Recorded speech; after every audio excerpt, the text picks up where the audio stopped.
2 दिवस पुण्यात ट्रेनिंग म्हणून झालेली धावपळ, मग ती घरातली ॲडजस्टमेंट असो किंवा सगळं काही प्लॅनिंग करून आले.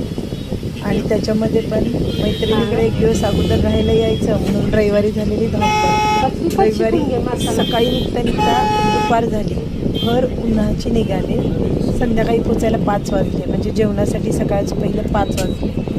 आणि मग दुसऱ्या दिवशी 2 दिवस ट्रेनिंग, 3.5 तास पायामध्ये घातलेले स्केट.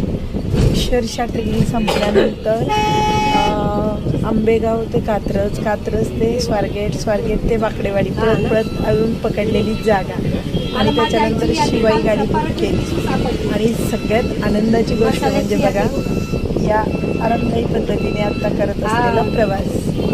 देवबाप्पांनी पण मागे कोणी दिला नाही सीटवरती पेपर, त्याच्यामुळे मागची सीट रिकामी आहे. पूर्णपणे स्प्रेड करून मस्त झोपून आता नगरपर्यंतचा प्रवास. सुख म्हणजे नेमकं हेच असतं.